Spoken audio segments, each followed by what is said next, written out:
Let's take them out. That's too risky. They're all elite. Let's try not to pull aggro. What are you talking about? There's 5 of us. Yeah, 5 of us with loot that we want to hold on to. Trust me. Hey everybody, how's it going? Welcome back. This is Force, and here today we're going to be talking once again about The Division. Today though, I'll be discussing some of my biggest concerns for the game. Now, as I mentioned in a video last week, this is one of my most anticipated titles of 2016. However, at the same time, I'm not turning a blind eye to what could be major concerning issues, and those are the things that I want to talk about here in this video. So let's just go ahead and jump right into it. The first concern that I have is the end game. Now, I see the comedy in the fact that it's a game we haven't even started playing yet, and I'm already concerned about what we'll be doing at the end of the game. But as a gamer myself, I am someone who tends to go very hard at the games that I'm interested in at any given time. And I know that The Division has the potential to be one of those games. And if I'm playing it nonstop for a week, my concern is what will I be doing that second week, once I've likely finished leveling up my character and started to acquire good gear. What will that end game process be like? Now, as of this point, the developer has pointed to 2 things that will take up our time. The first one is content of ever increasing difficulty. The second one is PvP. So I want to touch on PvP first because as it stands, I don't have a problem with that notion. Once you've leveled up your character, acquired the gear that you want, going into those dark zones and trying to get even better gear, and in that process fighting against other people, I think inherently that sounds like that could be like infinite amount of replayability. You're always going to have unique scenarios where enemies will be attacking you from varying positions, and then other players are going to come in and start shooting at you because they see that you have gear that they want to take. The potential for unlimited enjoyment and fun there. My concern is how they're going to handle the PvE side of the end game. Now, if you're not familiar with these terms, PvE is essentially a term used in a lot of MMO style games that refers to the non-player versus player stuff, player versus environment specifically. It's you against AI. How are they going to handle that? Well, in interviews, they've said as much as there's going to be content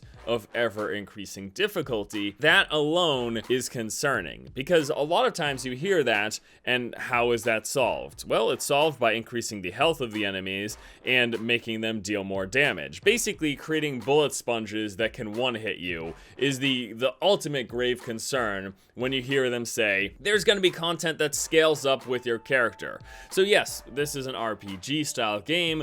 We have characters that will level up and that will acquire stronger gear that makes your stats increase, and weapons that increase your base damage. Now, if they just try to counteract that by basically throwing bullet sponges at us that one-shot us, that is really not a good answer. We need varied and interesting content, things that challenge us and present us with things that we haven't seen in that leveling process. That's what a lot of people hope for and look for when it comes to end game PvE. Now, as it stands, they haven't said much beyond there's content of increasing difficulty, but I have heard rumors from people that this game might have 12-man raids. And if that is in fact the case, I think that would be a suitable answer, and one that basically puts it in their hands that, hey, this is your opportunity. Make something interesting, make something unique, make something that requires coordination and teamwork to get done, and have it reward some pretty awesome gear. All of that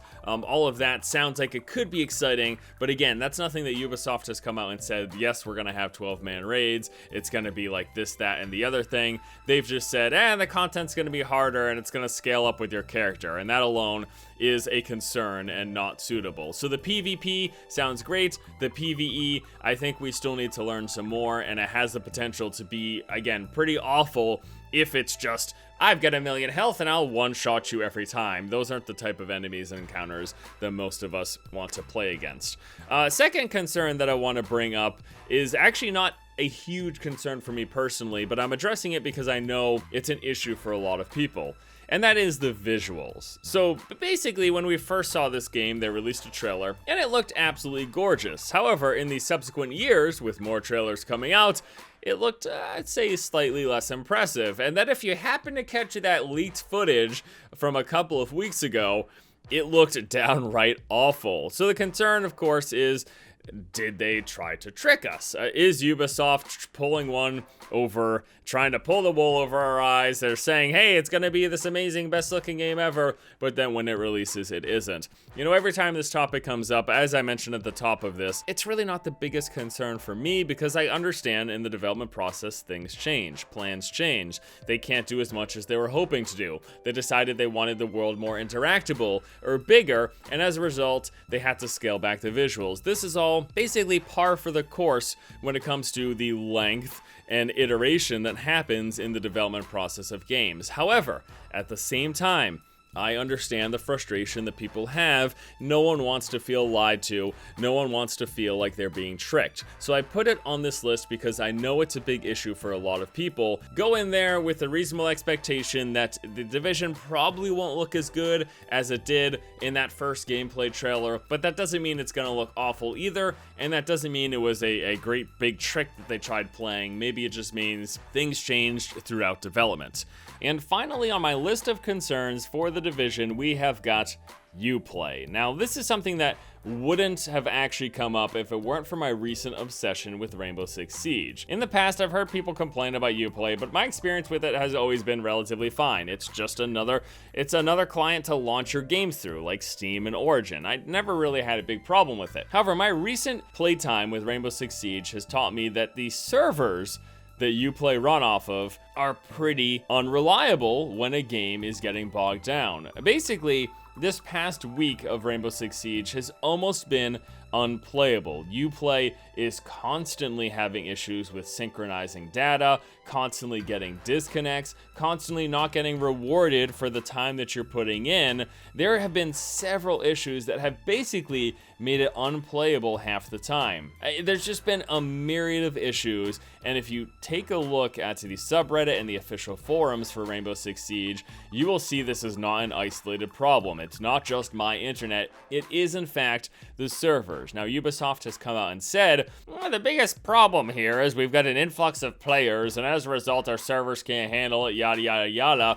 But after a week, it appears like nothing has been done. These issues are still a concern. Now, I am hearing a lot of people talk about the Division, many more so than I heard talking about Siege prior to launch. We're going to be concerned with these issues because, yes, this is a game that you're playing with other people. You can play with a group of 4, and then once you enter that dark zone, you'll be facing against other groups of 4. Are the servers going to be able to handle it? Is the game also going to be unplayable? Are we going to have issues with the netcode and any, like, these are major concerns now. And again, I am only so hot on this topic because the experience with Siege since basically the Christmas push has been so horrendous, so essentially unplayable, that it leaves me with little confidence in Ubisoft's ability to handle a large influx of players in a multiplayer capacity. And saying, hey, you guys better figure this out. Division is launching in just a few months. If you're not going to be able to handle a big influx of players,